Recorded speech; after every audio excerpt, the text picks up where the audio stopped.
All right, welcome everyone. We're Semblance of Sanity. I'm Caleb. I'm Jacob. And we're here for Hanamonogatari, episode 1. All right, a new arc. Yep. This one is definitely focused on Kambaru. Mm-hmm. Thank you, Fire Sisters. Yeah. So Kambaru is something that we've been waiting to get into because of the stuff with Gain. Yes, kind of right. requesting favors from Aragi Koyomin, you know, right. the Senjugahara private nickname. And we haven't actually seen an arc that focused on Kambaru since Bake. Since Bake! Since very early on. Like, I think this might be the a new biggest hairstyle. Time difference. Probably. Probably. And probably much more teasing that will be absolutely wonderful. To hopefully make us forget that Kaiki is dead. Although, based on the timelines, he might not be dead just yet. That's the because thing. Koi took a long time, and this is definitely after Oni, but might not be after Koi. Koi. So that's the thing. Yeah. I think that this arc will be one that happens before Koi. Mm-hmm. We did go back and look at a little bit of Oni. The end bit there, and kind of remind ourselves of Gain's favors, the circumstances for this, because she has a job that she wants Kambaru's help with, and there was stuff that it where looks like it was there was some referencing nods to Koi with Yotsugi and stuff there. So it was like, but shoot! But if that's the case, then does Gain want help from Kambaru with the situation somehow related to Koi, or is some it permutation therein? I feel like the biggest thing is that there's a possibility that we are going back before the events of Koi. Probably. And therefore there's a possibility that Kaiki will be at the very least present around. Yeah. Or at least mentioned. Or although because he had a whole thing with his presence was kept secret. He had a whole thing with the Suruga family, you know. That's true. But would that be Kambaru's family? I don't remember. Yeah, Kambaru family. Yeah. But oh boy. Also, there was something else that was really interesting. Gain wants to be introduced specifically to the family, but not as via Araragi, aunt. but not as the aunt, because apparently the Suruga blood is complicated. So, which for someone like Gain to say, in a show like Monogatari, right? What does that mean? What does that mean? Now, the funny thing is, my mind goes to two places when it says that. Incest and or time travel. Well, like why? Well, wait. Like, okay, that's both. Those sound like kind of the same thing. I know, but whenever I hear a clairvoyant person talking about something being complicated, I'm like, no. Everything is causal. Everything is very easy to understand with it being like, well, it's complicated. Oh boy. I mean, well, it's not. It's not complicated. So then, in this case, I'm like, Gain. Yeah. Is it because it's emotionally complicated, or is it actually complicated? Well, yeah. The fact that the person who knows everything said it's complicated, that does say that something. Confuses me. Yeah. So, I'm like, wait a minute. Okay. Yeah. Okay. So we're gonna get Kambaru. Yep. This is a long episode, apparently. It's like just looking at it right now. It's 27 minutes long. So we're going to get a lot of stuff here. Yep. We're going to get back to Shinobu. Yes, which will be good as well. Probably. Araragi as well. Right. But yeah, what will be the job here? I don't know. Yeah. I don't know. Okay. Hanamonogatari relates to flower. That's right. You told me that earlier. Yeah. Okay, so I guess we'll find out who the flower is and what the job is that Gain requests of them. So, y'all, without further ado, let's get into this. All right, everyone, we're going to be starting the episode in 5, 4, 3, 2, 1, now.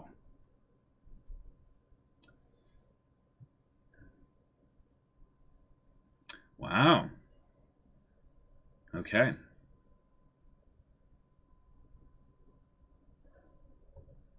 Oh. So this is from Kambaru's perspective. Yeah. Oh, geez.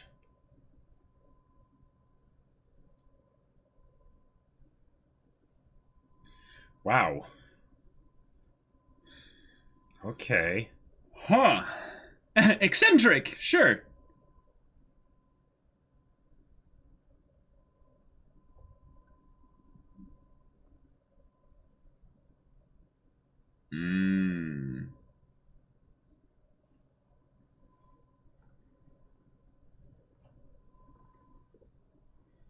Oh.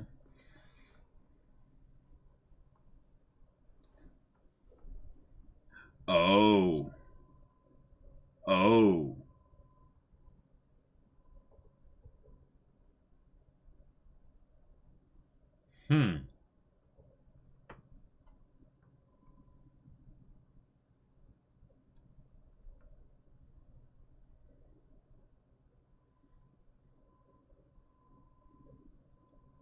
But Hanamonogatari already happened.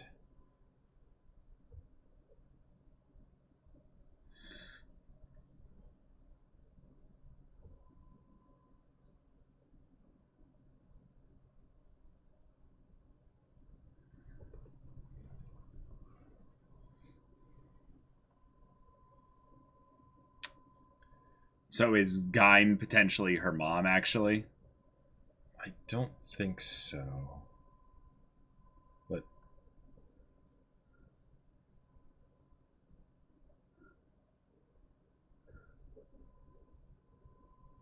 Oh.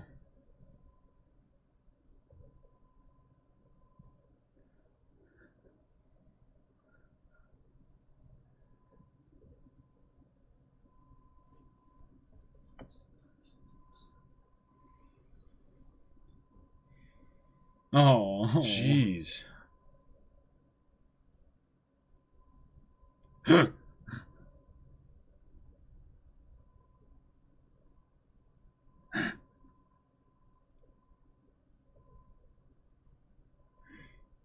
Oh.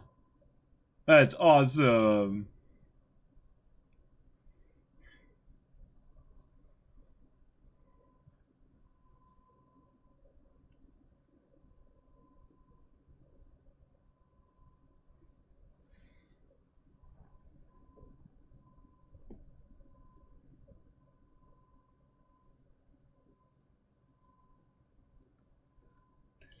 Oh.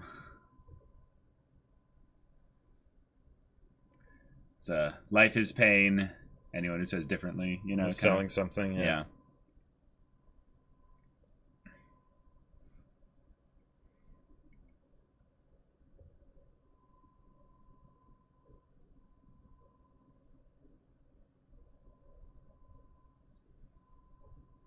Ouch.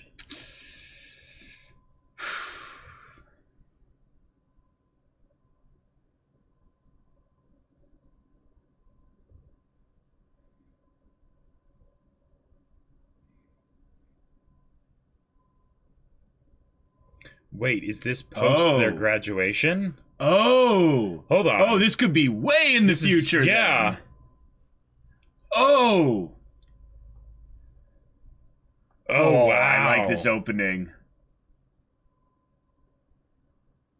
Okay, this is... Wait, so then when are we gonna get to see what the actual job was with Kanbaru? Well, maybe it's something to do with actually, like, what led to the points of the story we're going to focus in this arc. So it's, again, being told in reverse order, you know? Oh! The dark side of her. And given that the OP seems to focus on this different time period, I'm guessing it's not something like in Kabuki, where we had a scene like afterwards at the beginning and then went back to it. Like, it's probably going to focus on it entirely. So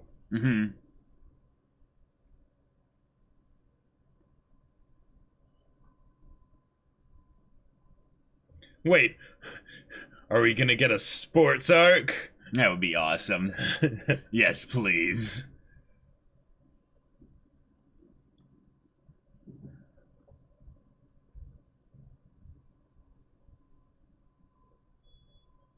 Oh. Well, there's the flowers, so... Okay. Yeah, not that. No. Right. Makes sense, yep. Oh! Whoa! Yeah. Wait. So much time. This is now essentially the third season or Act 3 of Monogatari. And we're seeing post-high school. Yeah.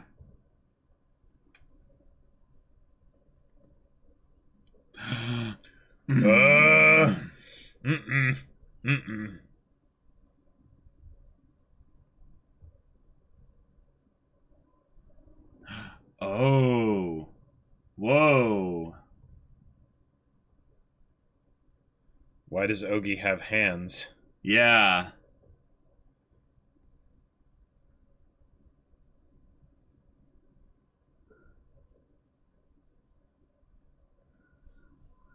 Okay.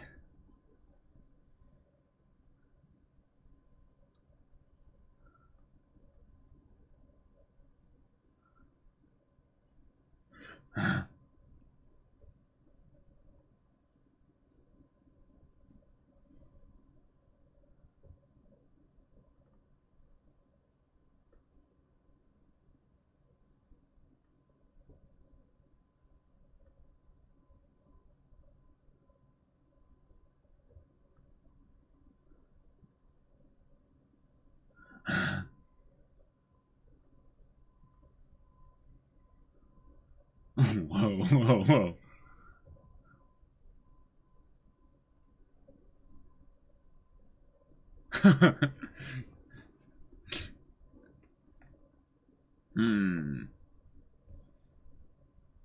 Is Ogi scared? Hmm.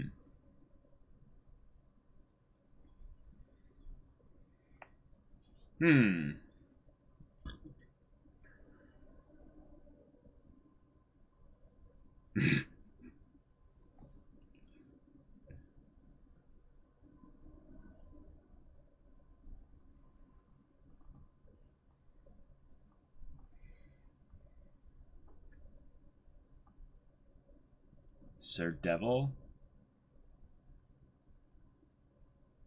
Sir Devil.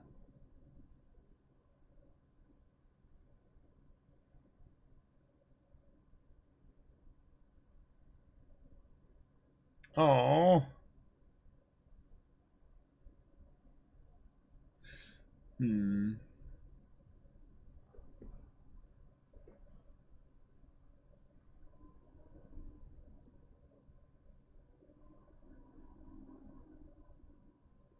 Oh. Okay.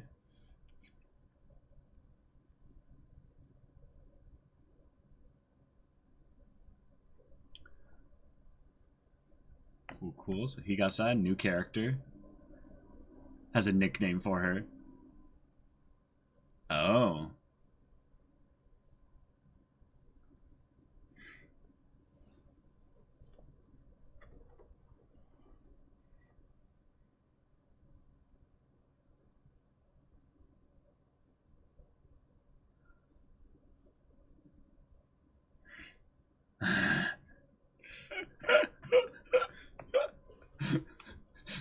The internal thoughts were perfect for that.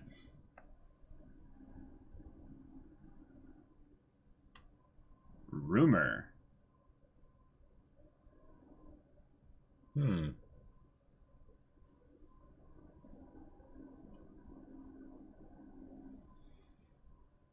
Oh. Oh, dang.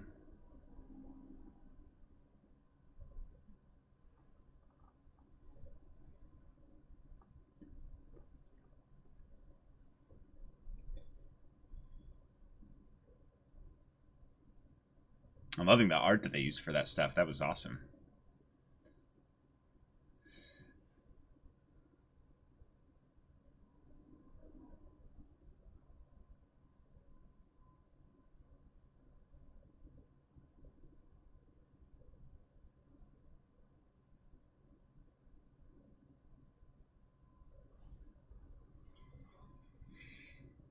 Hmm.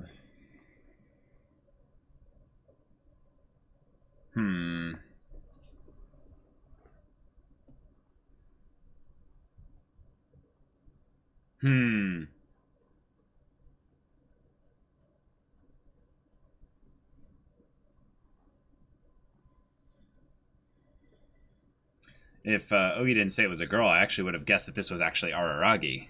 Oh, yeah. You know, Devil Boy, you know? Yeah.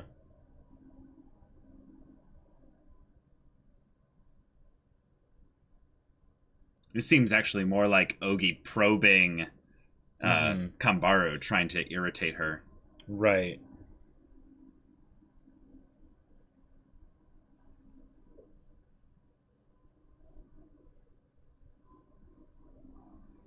Well, yeah.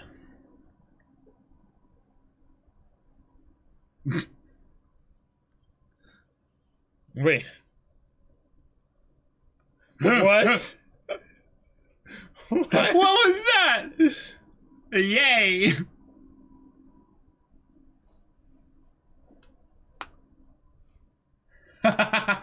Idling my engine. Burning justice isn't eco-friendly. Oh, that was great.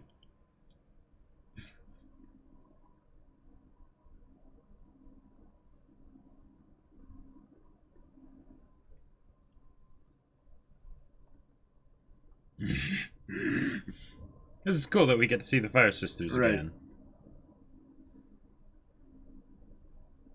Oh.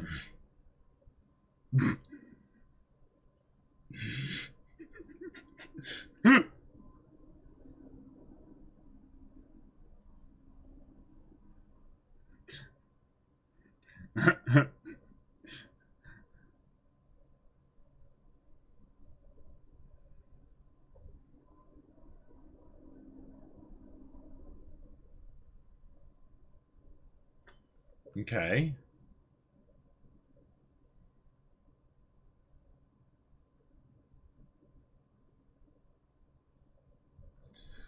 Really?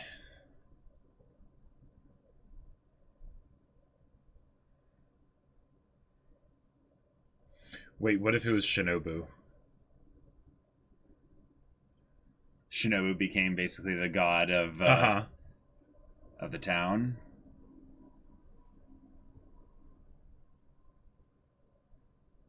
Or wait, what if it was Nadeko?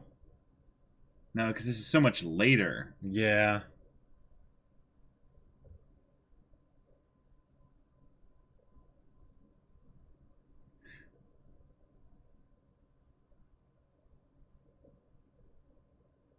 Wait.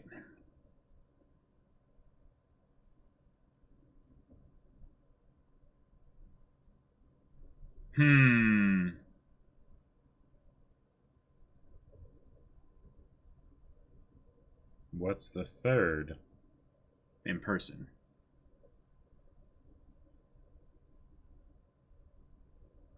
This voice.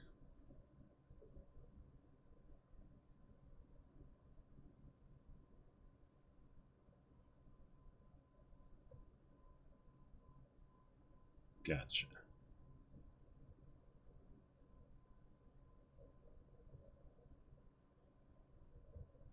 Okay.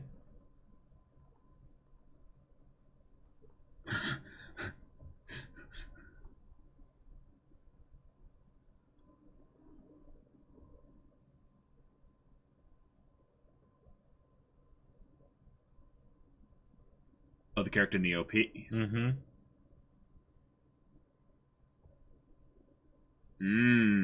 You would be too, but who was the first?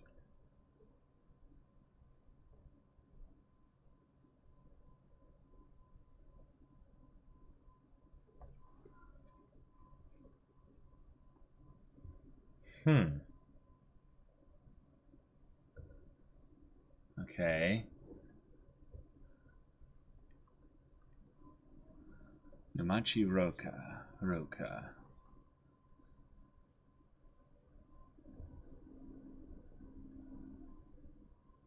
Arrival. Arch enemy. Those are the best in sports. Oh.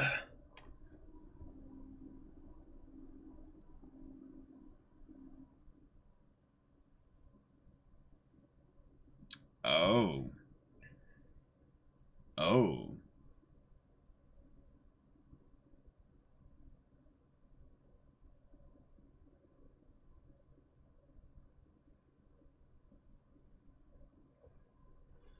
Dang. Okay.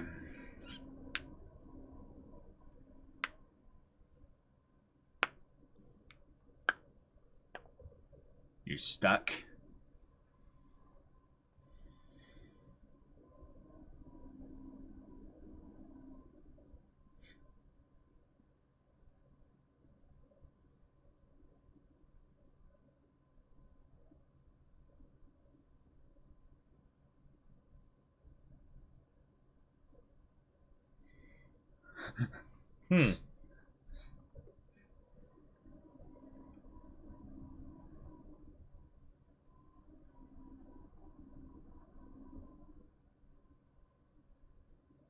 Right.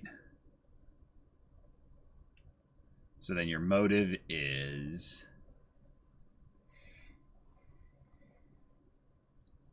Yeah, why are you doing it? Kind of, yeah. Right.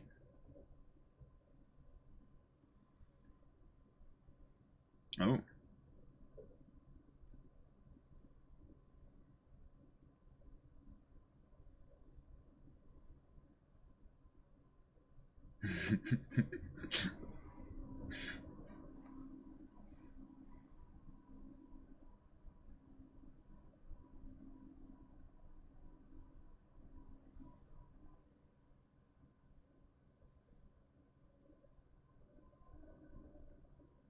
Stairs to nowhere?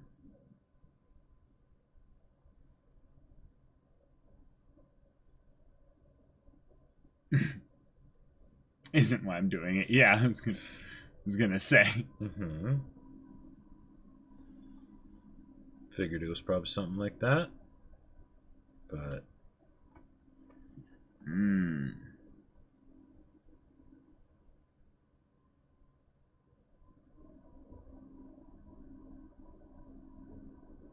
Misery loves company. Okay. You sought to hear other people's misery. Have you met Kambaru?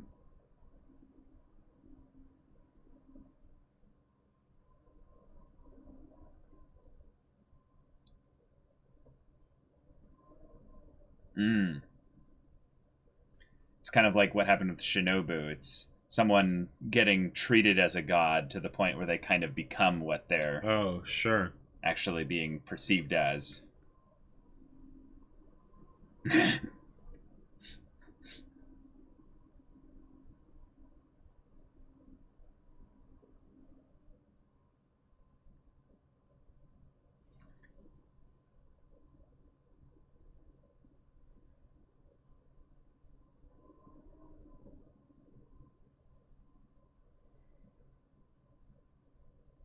Okay.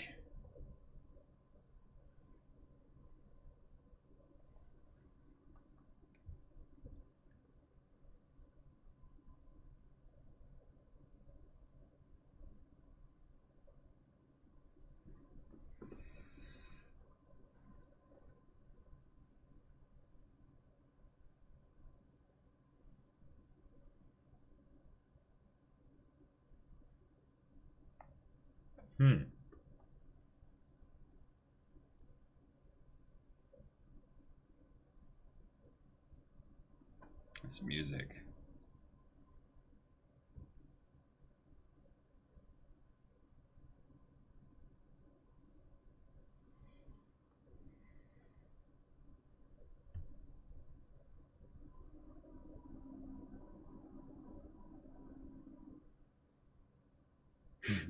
Your next line will be...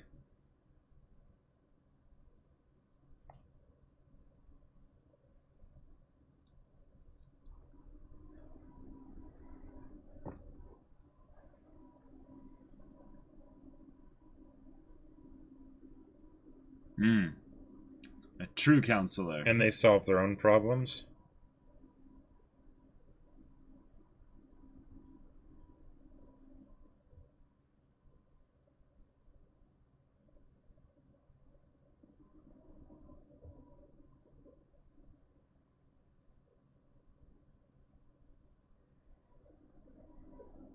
Wow. Hey now.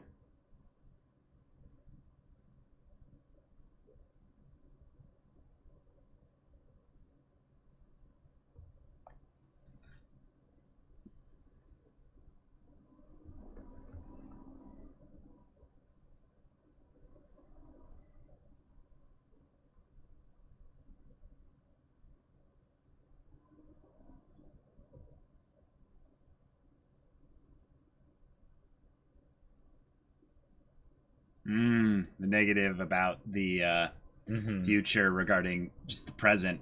Yeah. Oh. Wow. Okay.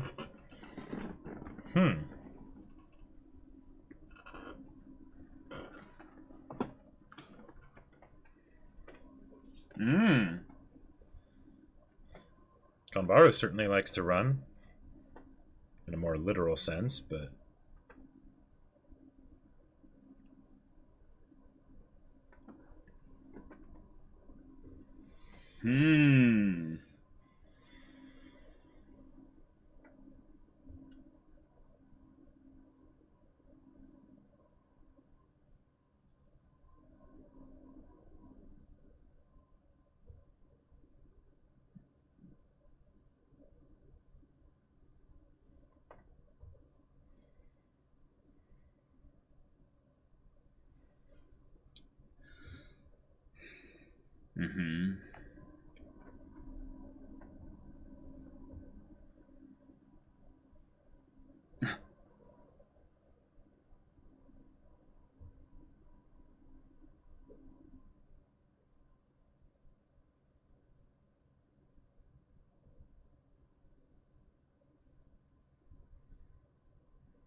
Okay.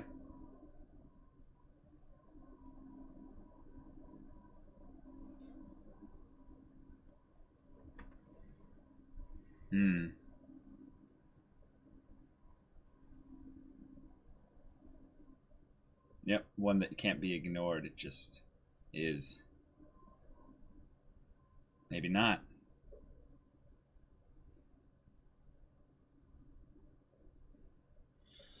I mean, that's a hope, for sure, but nothing's guaranteed.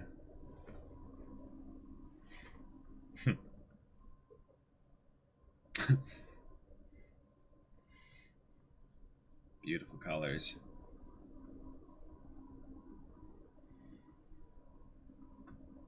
That is a shot. Wow.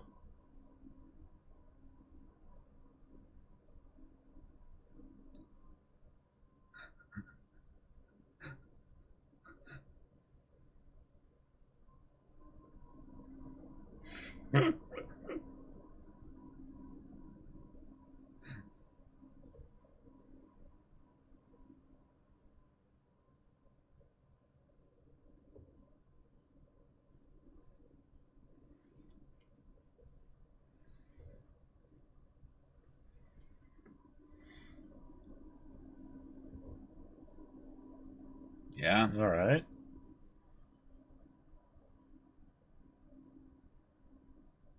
Good stuff from Mom. I'm assuming. That was Kanbaru's mom. Sure.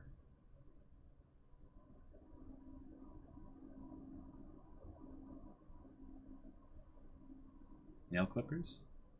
Yeah. What?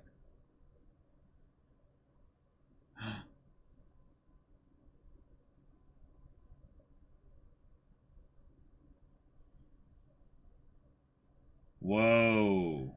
Just like that. Okay. Oh, dang. Huh. I'm glad I waited because the arm that they showed initially like that was the right arm. I was like, the thumb is on the other side, so I hope this is. Oh no, it is actually the left arm. Okay. Yeah. So is that just because she stopped worrying about it? Possibly. But the thing is, she didn't. She still taped her arm up. Sure, but that could have been a force of habit. Yes, but I would say that the habit is something that... It definitely comes from fear. Yeah, it definitely comes from fear and worrying, so...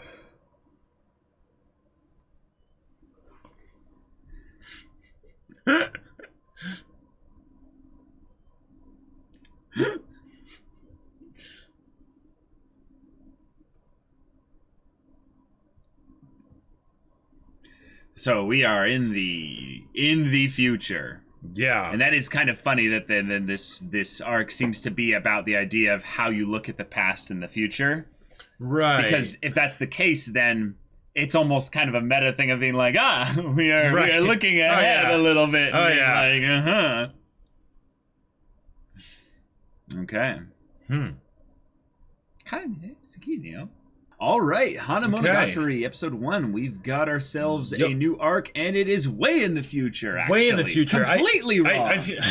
Like, this show is really good at making sure that whenever I put on a particular shirt, because I'm like, this is now the time for this character to get some screen time after being gone for a while. Nope. Nope, not at all. Nope. Not at all. Even though everything was building up, like it's like, now we're to Kanbaru. We've been talking about how Kanbaru is going to help Gain on a mission. It's going to involve Araragi, right? Nope, just... Yep. I mean, these shirts were given to us back in, Bake, so it's I know. But still, the idea... Okay, so what do we know for sure here? This is going to focus from Kanbaru's perspective. This is going to be something where we are post-graduation for Araragi and Senjugahara. So it's not really going to involve them. Like, she sent that text at the end, which I am guessing was to Araragi. But yeah, they're not going to be here. Right. And the whole thing of, no, they're not dead. Right. Which is hilarious. You don't know life after high school, Well, not only that, but the idea that everything worked out. Right. So it's important that you watch... because Nadeko, that whole thing was resolved. Well, it's important then that you would watch Koi before this one so that you don't get the whole thing essentially spoiled for you. Yeah. But they're okay. Yeah, so I guess that whole thing of Nadeko being the main villain might not be the case after all, because it's freaking Ogi. No, we knew it wasn't the case once Koi finished. But, no, yeah. But yeah, freaking Ogi though is our kind of our first little what is this mystery being brought up here? Because Oshino Ogi was clearly a boy. Like, didn't you know? And that very clearly. So what's fascinating here is that this is a character that Kanbaru just knows. This is probably the thing that I feel like is a little bit weird, is that Kanbaru is a character that we haven't seen in a long time. Yeah, a very, very long time. We saw a little bit of her in Nisei, but that was it. But in between that time, she met Oshino Ogi. Which was probably during the mission that we skipped past that we didn't see. I'm guessing that would make sense as well.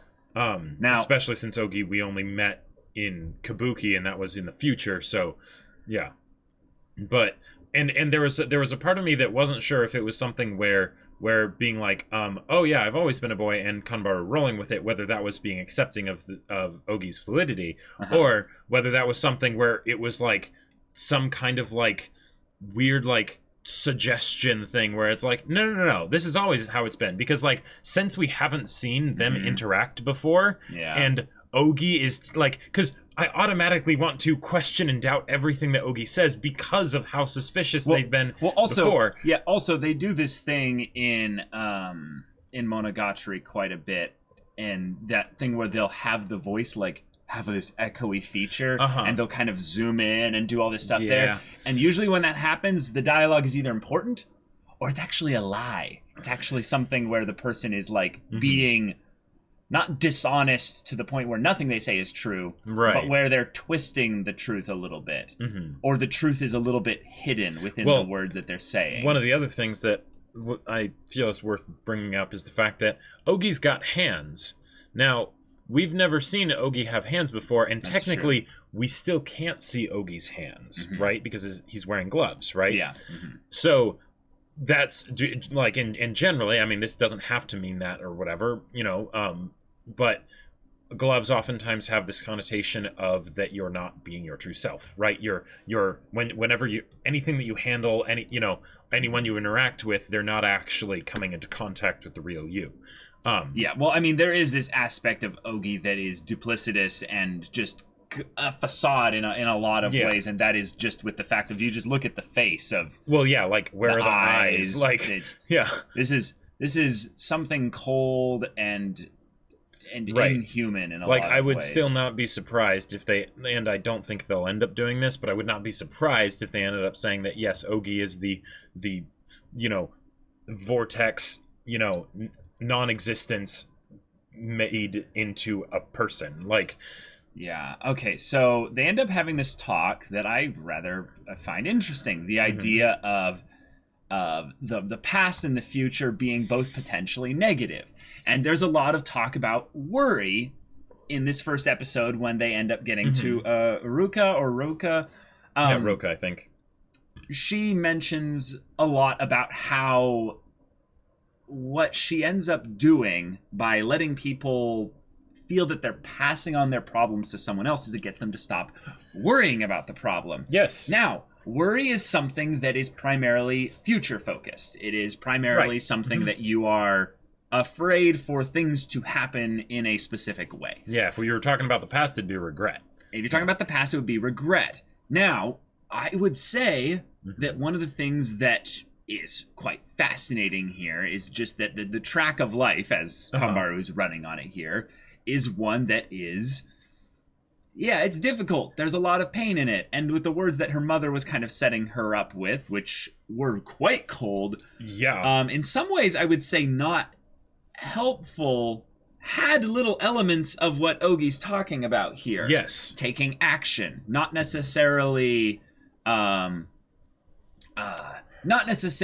having a solution for it, but the idea is that this pain, this struggle that is life, you need to be an active participant in it. And that feels like a very present-minded perspective, I would say. Sure. And I actually find this to be like the most interesting thing about the episode here, because it feels like we're still establishing what the actual story for this arc will be. Yes. Even when they go into the stuff with Sir Devil, Roka, yeah, and all that. So what are your thoughts on this past future kind of thing here? I think it's very, so given the fact that they're focusing on Kanbaru for this arc, right? That not only is this a Kanbaru perspective arc, right? Which it didn't have to be if they were doing the other, like the mission and whatnot, right? That could have been, say, Araragi or something. But the fact that it's a Kanbaru perspective arc and that all the other characters that we know other than Ogi are, and we don't really know Ogi, right? Ogi's just sort of this presence, are gone. Right. That means that everything has to be, or most likely will be, primarily focused and revolving around Kanbaru. It's like, yeah, of course, but since Monogatari as a show is so strong on its themes and everything, then that means that all the stuff that they bring up is super important to Kanbaru specifically. And Kanbaru is someone that has definitely been past focused, right? Because of, everything with Senjigahara and all of that stuff. And then also potentially worrying about the future. One, will I attack anybody at night, right? And then also just everything with Senjigahara, right? Will I, what? Will I be able to move on? Will I be able to move on? Exactly. And the whole thing of like, oh yeah, now I'm at a point in my life where I kind of have to move on because those people aren't here anymore. Yeah. I think that's really important. That's really powerful, and this can be this. It makes sense why they're doing this, because this is the staging ground for where Kanbaru can really, take her life back and become her own person with confidence moving into the future.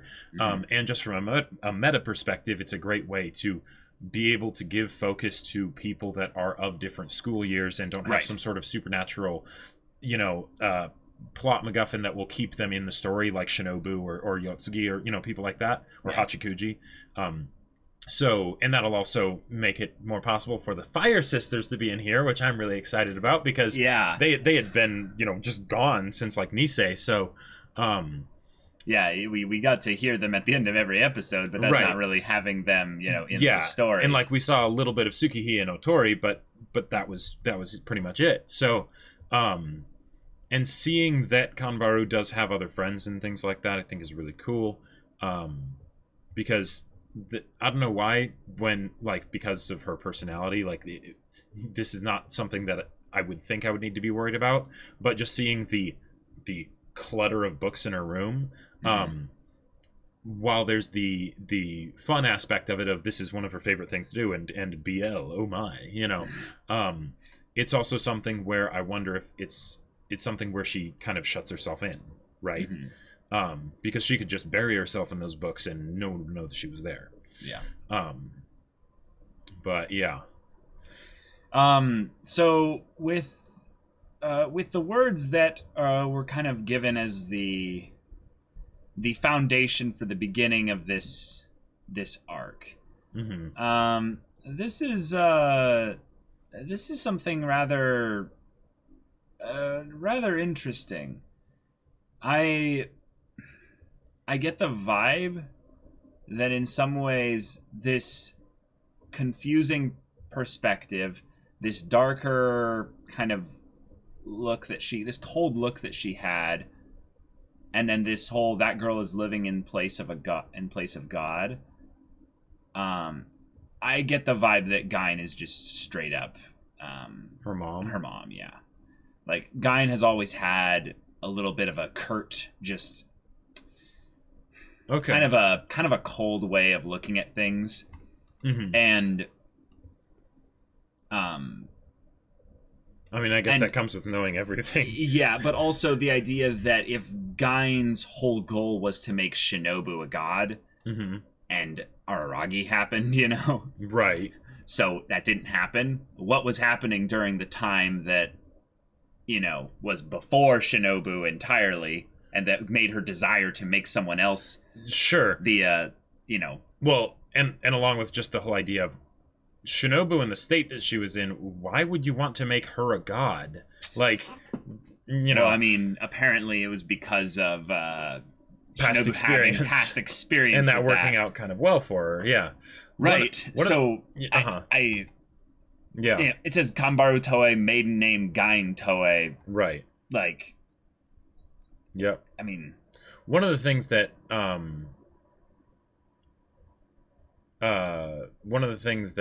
really is tricky about this arc, I feel like, is that they're setting up this new story, right? And there's also hints of a previous story that happened that we haven't seen yet, right? Yes. Whether it's going to stay like that or not, I get the feeling we're going to see it eventually. Yeah. Especially given that, like, so much of season 2 felt like it could have been like finale stuff for Monogatari, and yet it was just Act 2, right? Yeah. Which is what a great Act 2 should do. Yes. But in this situation, whatever happened before can't solve Kanbaru's problem, because the monkey arm was still there. Right. And it got solved here, right? The monkey arm is gone, which is great, and I'm so excited for them to explore that further and what that means and everything. Yeah. And why it happened here. But there's this level of like the canon being like unable to be broken, and certain things that we can infer that not too much crazy stuff can happen in the previous in the whole mission thing that Kanmaru goes on. If there is a previous thing, right, if they end up showcasing it, because this is the state that she's in here, right? Yeah. If anything, I feel like that's why this beginning part here and the stuff with Ogi is so important, because it all seems to be tied to the past. Yes. It's all specific things that have to do with the not present. Yeah. And this connection that's almost there between Kanbaru Toei, aka Gain Toei. It has to be Gain. Like, it says, "Wake the hell up, you stupid girl! It's time for your fun new quarter at school." She literally wakes up. Well, Gain is the maiden name. I get that. So if she's the aunt, it makes sense that her name would still be Gain. Okay. Yes, I totally get that. But she said in the thing that we went back to go check on that you're not going to introduce me as her aunt, and that the blood is very complicated. Sure. So I'm it's right. Was that meaning that you're going to introduce me as a non-relative, or you're going to introduce me as a different kind of relative, or whatever? And if Gain has some kind of time travel, whatever, which it seems like she probably does, then how does that all come into play? And the idea of this saying that girl is living in place of God, and that is a rather specific way of saying things. Yeah, it seems it seems. I love that that Kanbaru is sitting, or is like the kid Kanbaru was at the place where Hachikuji ended up disappearing later, but which is also the place where Shinobu ended up coming to Japan. Oh. You know, the lake that she made when she jumped to Japan. Is it the same one? Yeah. This almost looks like the ocean. Though. Well, no, there's the ocean, but the dock with all the things on the side of the dock and stuff. You sure? I mean, maybe it's a different place, but it looks like the same place, and then maybe because that's like, 10 years ago or something, it doesn't have some of the other like things that have been built up maybe around this water impact with here. Yeah, the impact and the swirl and things like that. That seems like it's calling back to that. So, I just think that's kind of like a cool world building kind of thing, even though they had already kind of established that before. That's fun though. I think you're right. I think you're right. There's something to be said for that.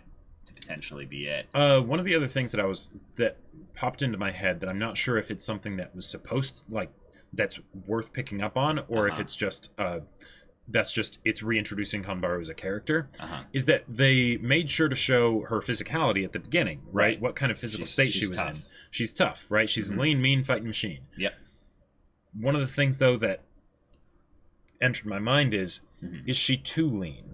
Is it something where she is potentially not taking care of herself, maybe because she's focused on the past, and hence why, because she runs a lot, so of course she'd have a runner's build, right? But I don't know, that might be nothing, but it was just something that stood out to me of her looking really thin. But that's possible, but it's probably just that she's a runner, like she runs all the time, so.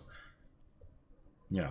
I think this is more of the thing of where she's kind of internalized a lot of the things that her mother kind of chastised her about. Okay. The idea that she's like, I'm not terribly squishy or soft, so perhaps that doesn't apply to me. No, I should call myself greedy. I want everything and I lose everything. Yeah. It's like, I am greedy and I love Senjugahara. I start with everything and I end up with nothing. That's the life I lead.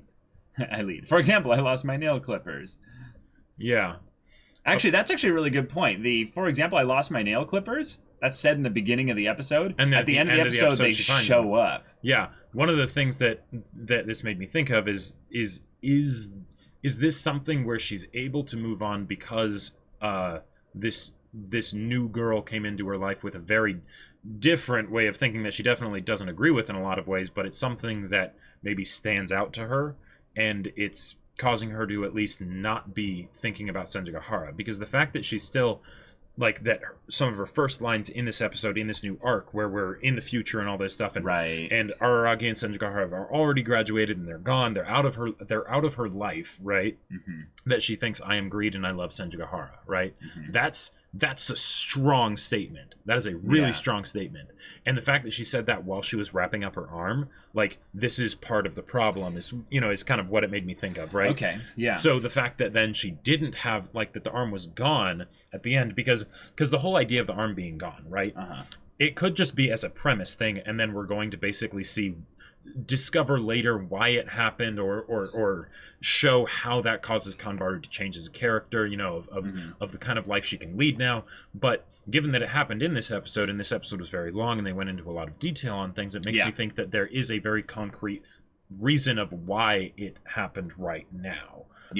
I think it is because of the people, Roka and Ogi, being brought into her situation here, where they talk about how little value there is on the past and the future. It's life is in the now.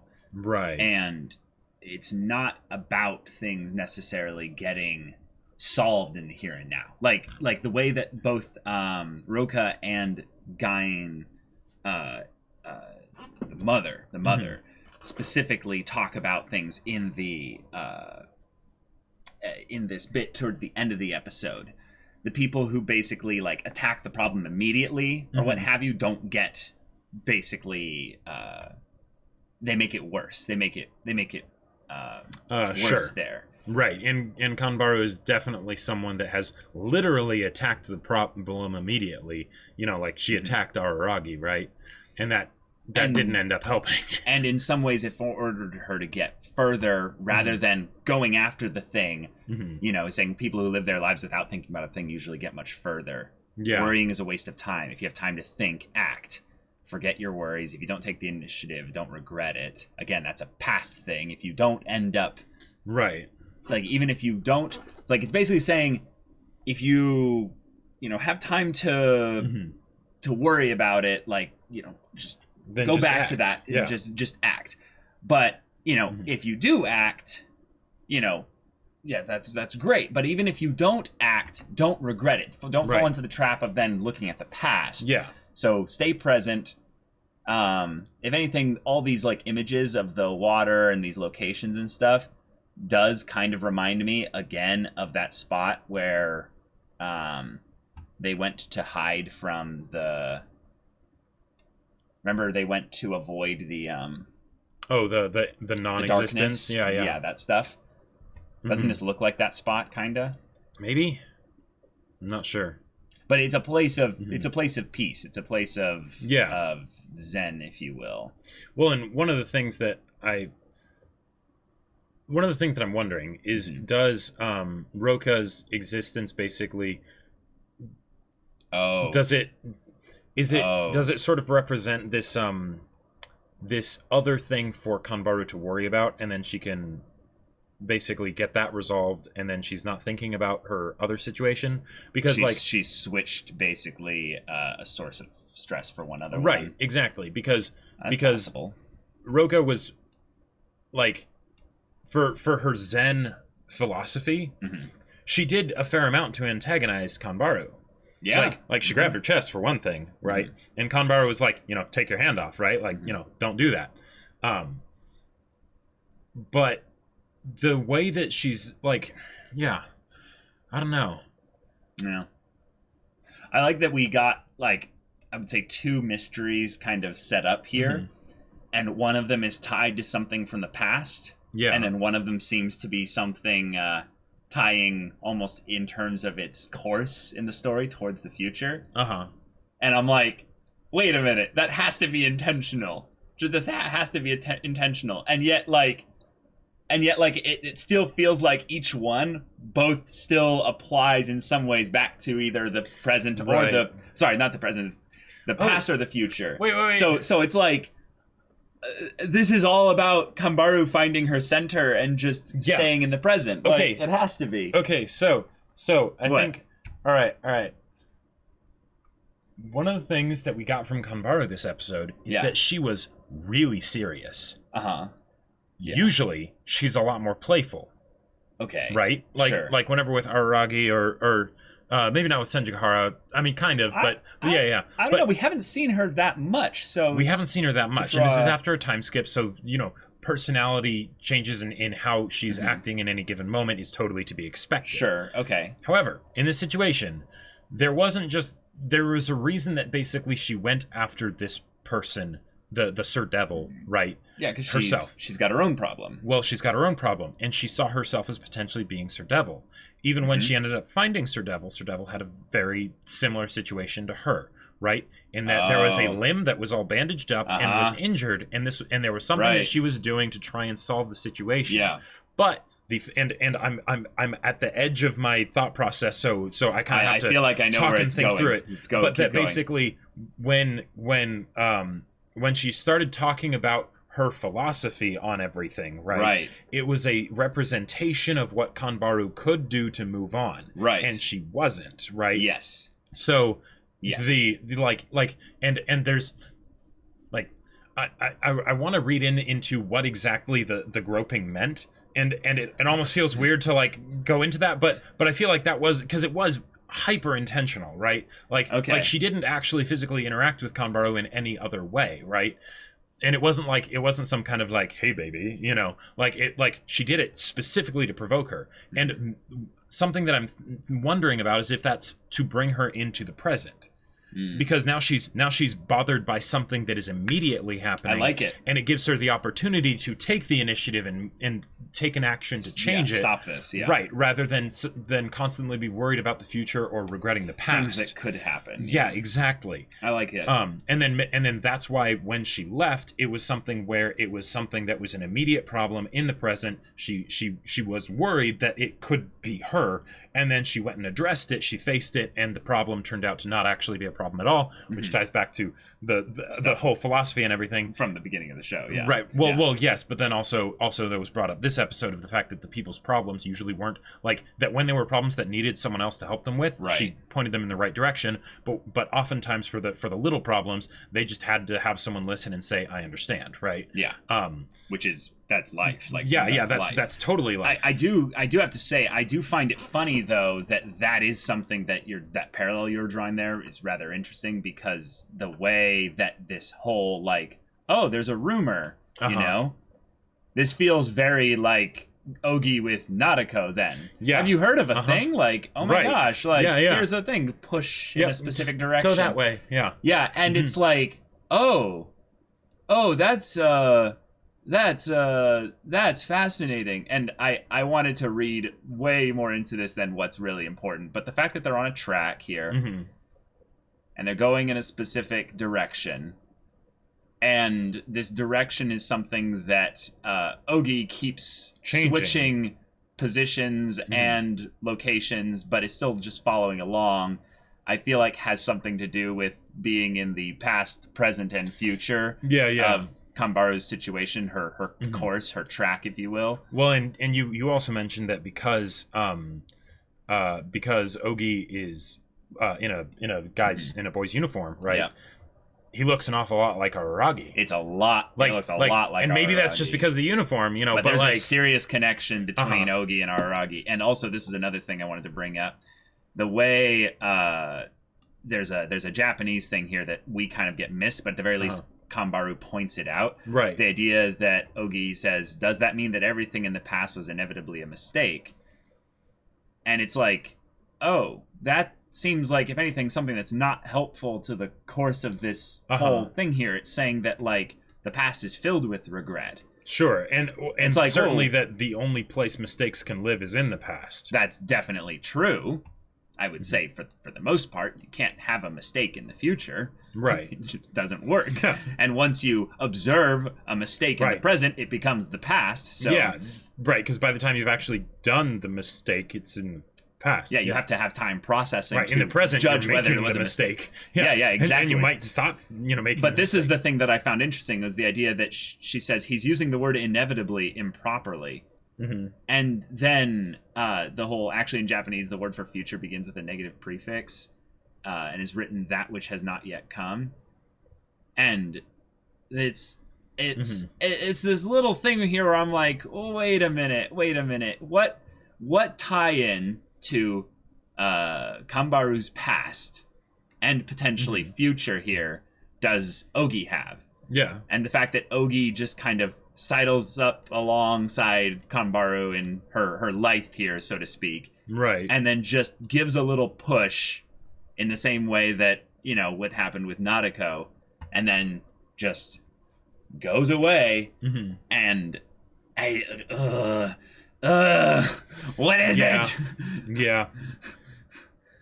I really hope that Ogi ends up actually being an antagonistic force that can be defeated, not like another character that ends up just being like misunderstood or something. Well, because there's something about how Ogi manipulates people that just like I don't know, because Oshino Ogi, right? So there's the constant comparison in my mind of like Ogi to Meme, right? Right. And with Meme, it was something where he was so hands off. He gave people the freedom to basically figure out their issue, right? Right. Yeah. And in some cases, it was maybe a little bit frustrating for people, right? Right. Yeah. That he wouldn't give them just a solution and whatnot. But this is like the con man, where you make them think it was their idea, and then you get them to do something that maybe is helpful for them, but it also seems like you're getting something out of it. Probably. But there's no way to know what like what exactly Ogi here is getting out of any of this. Yep. Mm-hmm. So it's like it's just you know, yeah. We don't like what we don't understand. And in fact, it scares us. Yeah. So, new arc, Kanbaru focus, and good stuff. We are looking forward to the next one. So if you want to see the next episode's reaction discussion right now, though, go check out the link in the description below for our Patreon. You can get on early access there, and any level support gets you access to our Discord, where you can chat with us and the community there about this show, about anime in general, and you can also talk with Jacob about the sci-fi novel that he wrote. That's right. I mean, come on, you know about it. Battle Lines, my sci-fi novel. It's on Amazon. Link in the description. You should totally get it. Go check it out. Yeah, so if any of that interests you, we'll see you there. But until then, we're Semblance of Sanity. I'm Caleb. I'm Jacob. And we'll see you all next time.